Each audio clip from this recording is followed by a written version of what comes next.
حضرت بلال حبشی، حضرت بلال کے بارے میں بڑے واقعات ملتے ہیں۔ ایک واقعہ بڑا منفرد لکھا ہے کتابوں میں۔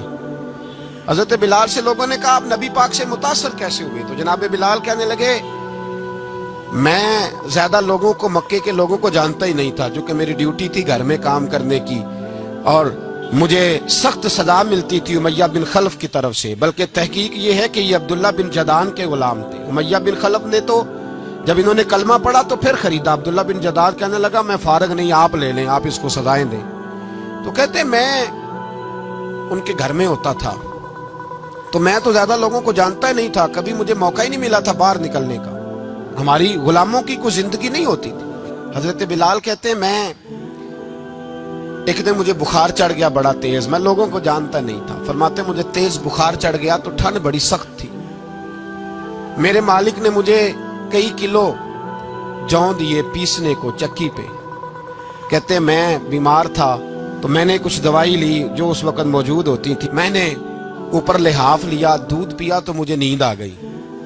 جب میں سویا تو میرا مالک آ گیا، اس نے آ کر کے مجھے سوئے ہوئے دیکھا تو کھینچ کر کمبل اتارا، رضائی اتاری، لحاف اتارا، کہنے لگا اب تیری سزا یہ ہے کہ تو کھلے میدان میں بیٹھے گا، وہاں چکی پیسے گا، اور دوسری سزا یہ ہے کہ تجھے قمیض پہننے کی بھی اجازت نہیں۔ حضرت بلال کہتے ہیں تیز بخار، ٹھنڈ کا عالم، اور جب میں چکی پیس رہا تھا تو رو رہا تھا، اور میں پوچھ رہا تھا خدایا ہمارے نصیب، اللہ ہمارے مقدر ہے جرم ضعیفی کی سزا مرگ مفاجات۔ سیدنا بلال حبشی رضی اللہ تعالیٰ عنہ فرماتے ہیں میرے دروازے کے قریب سے رسول پاک گزرے اور مجھے ہائے ہائے کرتے دیکھا تو دستک دی۔ میں نے کہا کون ہے؟ دروازہ کھلے آ جاؤ۔ محبوب اندر آئے تو پوچھنے لگے کیوں رو رہے ہو؟ تو میں نے کہا جاؤ اپنا کام کرو، یہاں دکھ سارے پوچھتے ہیں مداوا کوئی نہیں کرتا، یہاں باتیں سارے سنتے ہیں، یہاں تقریریں سارے کرتے ہیں، حقوق غریباں پر بات سارے کرتے ہیں، مداوا کوئی نہیں کرتا، جاؤ اپنا کام کرو۔ کہتے ہیں میں نے سخت جملے کہے معاذ اللہ، حضور چلے گئے، اور جب حضور جا رہے تھے تو میں کہہ رہا تھا بس جا رہے ہو نا، میں نے پہلے ہی کہا تھا جاؤ۔ کہتے ہیں قربان جاؤں، تھوڑی دیر گزری تو اللہ کے رسول کے ہاتھ میں گرم دودھ کا پیالہ تھا، کھجوریں تھی، حضور تشریف لائے اور کریم رسول نے مجھے کھجوریں دی، دودھ پلایا اور کہا چل جا کمبل میں بیٹھ جا۔ تو میں نے کہا چکی کون پیسے گا؟ وہ تو بڑا مارے گا۔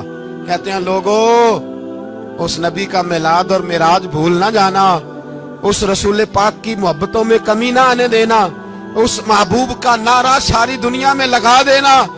فرماتے ہیں میرے حبیب کے میں قربان جاؤں، مصطفیٰ کریم نے فرمایا تو بیٹھ رضائی میں اور آج تیرے حصے کی چکی میں پیسوں گا۔ کہتے ہیں ساری رات حضور چکی پیستے رہے، ساری رات۔ سویرے میں اٹھا اور میرے حبیب پاک نے مجھے وہ سارا کچھ دیا اور خود چلے گئے۔ اگلی رات پھر آئی تو حضور پھر آ گئے، مجھے پھر رضائی میں لٹایا، دودھ پلایا اور ساری رات چکی پیسی۔